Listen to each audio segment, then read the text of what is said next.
So, hi guys! Welcome back to my YouTube channel. And for this video ay gusto ko lang i-share yung aking TikTok affiliate. So, recently lang kasi this past few months ay muli akong bumalik sa pagti-TikTok affiliate. And matagal na ako sa pag-affiliate guys, pero matagal din akong nag-stop. So, this past few months nga ay bumalik ako and i-share ko sa inyo yung mga ganap and changes sa aking pagti-TikTok affiliate. So, gumawa na ako ng TikTok affiliate before. So, makikita nyo dyan, meron akong album ng TikTok affiliate and iba pa yung username ko doon. So, ang username ko dati is etong let me try this stuff. Pero ngayon, nag-change na ako ng username na same name sa aking YouTube account. So, ayan, 2 years ago na akong nagti-TikTok affiliate and masasabi ko na naka-help din talaga siya sa akin during pandemic din kasi nagkakaroon ako ng earnings dito that time. Pero, nung time na nagti-TikTok ako, nag-affiliate ako sa TikTok is hindi ako yung nagpapakita sa video or hindi mismong totoong product yung pinapakita ko sa video kasi nga wala akong mismong product nung ina-affiliate ko. So, ito na yung itsura ng aking bagong ito yung itsura ng aking TikTok affiliate account. So, makikita nyo sa mga pinakadulong part niya, guys, ay mga pictures yung pinapost ko dito. Kumbaga, pictures lang yung pinapromote ko and thankfully naman ako kasi kahit mga pictures lang yung pinopost ko dito is talagang nagkakaroon ako ng benta and ayun nga, nakatulong siya sa akin nung pandemic. So, masipag ako mag-post nun guys, parang mga 6 times a day ako nagpo-post and kahit ganyan, kahit picture lang talaga yung pinopost ko is talagang nagkakaroon ako ng benta. So, for example, etong kitchen rug. So, ganyan lang yung sample niya mga mi. Puro pictures lang yung pinopost ko. And, ayun, kahit ganon is nagkakabenta pa rin naman na ako.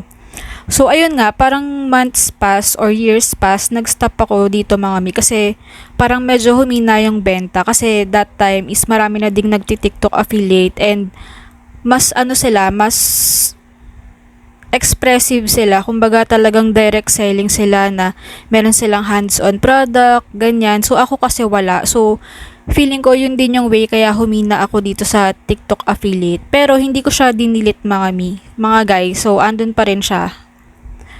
So, after nun, patuloy pa rin akong bumibili sa TikTok shop, ganyan. Pero, hindi na ako nagpo-post dito nun. But, one time, nung bigla kong inopen lang ulit itong TikTok account ko, parang just few months. Meron kasi akong dalawang account sa TikTok. Yung isa sa pag-affiliate and yung isa is para lang manood ng videos, ganyan. So, one time, binuksan ko yung TikTok account ko sa affiliate. Titingnan ko lang kung may benta pa ba ako doon. And true enough, mga guys, ay meron akong benta. So, nagulat ako kasi kahit hindi pala ako active is alam mo yun, nagkakabenta pa rin ako and yung mga old videos ko, nagkakaroon pa rin naman ng mga views, ganyan. So, dun nag-start na parang naengganyo ako na muling itry or mag-post ulit sa pag-affiliate.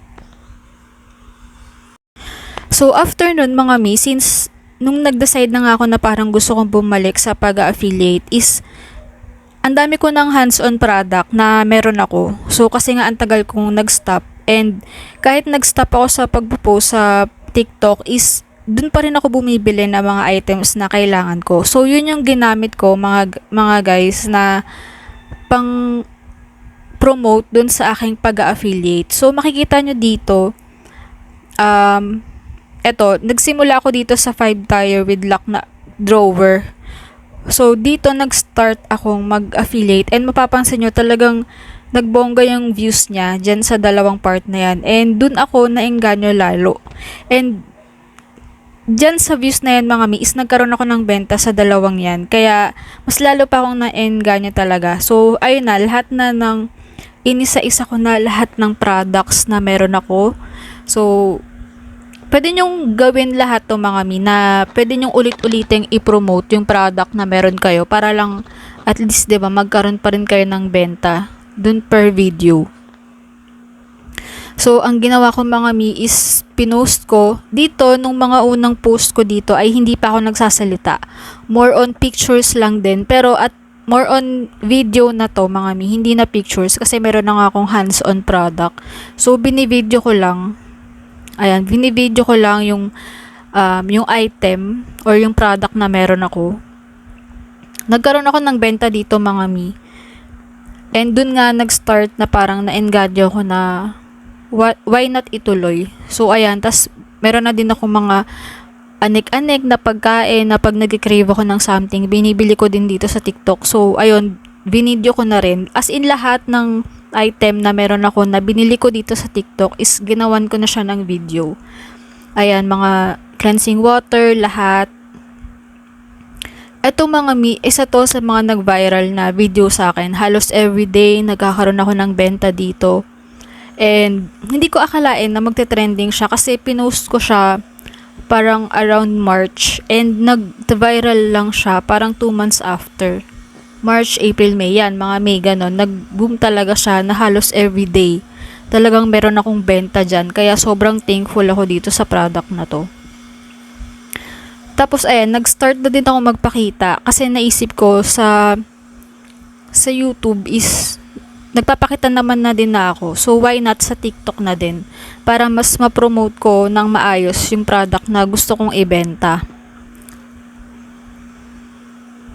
Tapos as in lahat mga guys, lahat ng kung anong pwedeng mabenta sa TikTok na meron ako, talagang hinanapan ko yan and ginawan ko ng video kasi hindi natin alam na kahit sabihin mong maliit lang yung views niyan pero one day or after a month pwede siyang mag-viral.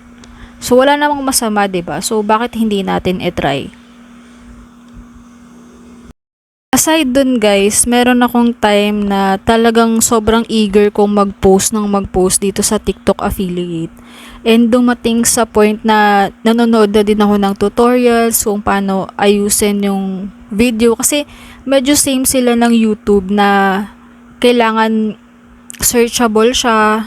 Alam mo yon, yung mga hashtag sobrang importante kung paano ma-discover, maging viral yung video mo, ganyan. Ang dami kong natutunan dito sa TikTok and hindi ako nahirapan kasi medyo same sila ni YouTube ng kung paano, ganun. So, alam ko ano yung mga hashtag na gagawin ko, kung paano ko i-deliver yung pag-post ng video, pagsasalita, ganyan. So, malaking help din yung YouTube kasi nga since may alam na ako sa YouTube na medyo similar din sila ni TikTok is hindi na talaga ako nahirapan. After no, natutunan ko din yung part na sinasabi nila na sandwich method, yung magpo-post ka ng walang yellow basket and then magpo-post ka ng may yellow basket. So yun, ginawa ko din yun para alam mo yun, na sa tingin ko makakatulong siya sa pag-affiliate ko. May mga times guys na ayan, makikita nyo sobrang baba ng views. Pero kahit mababa yung views na yan mga guys, meron isa o dalawang bumibili. So hindi na masama kasi parang alam mo yun, once na may bumili dun sa yellow basket mo, kahit konti lang yung views, is parang sulit na yung paggawa mo ng video. Bumili na ako ng bumili kasi meron dito guys na pwede kang humingi ng sample sa mga sellers. Pero ako kasi, nahihiya akong humingi ng sample sa mga sellers kasi once na humingi ka ng samples, meron silang kailangan na ibigay na kapalit or syempre na parang kondisyon na kailangan mong gawin para kapalit nung product na yon. So ako, nahihiya akong humingi kasi natatakot ako na baka hindi ko magampanan or hindi ko ma-promote maigi or hindi ko ma-meet yung expectation nila dun sa product nila pag gumawa ko ng video. Kaya ang ginagawa ko is bumibili talaga ako or binibili ko talaga lahat ng products na pinopromote ko dito sa TikTok. Kahit medyo expensive siya, kahit konti lang yung komisyon or mababa lang yung komisyon na makukuha ko dito, talagang binibili ko siya kasi alam ko sa sarili ko na wala akong may expect or hindi ako mag-expect ng something dito. Basta ang point ko lang is may ma-promote akong product and nasa viewers na kung gusto nilang bumili or hindi. Basta ako, gusto kong may ma-post ako sa TikTok affiliate ko. So, as of now, mga guys, ito ang aking estimated commission. So, ito yung sinasabi kong nag-viral sa akin na everyday nakakakuha ako ng commission dito. So, ayan. Makikita nyo puro pumpkin seeds. Ayan. Yan talaga yung mga nag-viral. And sobrang thankful talaga ako kapag may mga bumibili sa aking basket kahit hindi ganun kaganda yung video ko. So, as of now guys, ito ang aking komisyon na nakuha dito sa TikTok after kong bumalik sa kanya. So, bumalik lang ako around February, March, mga ganun this year. And sa kakapost ko nga and kakapost ko ng video since nagpatuloy na nga ako sa pagpo-post ng videos is ito na yung akin komisyon. Mababa man siya pero alam mo yun, pag naipon siya, malaking bagay siya sa akin. Since nag-start nga ako guys, year 2021 to mga ganon. Marami na rin akong komisyon na nakuha sa kanya.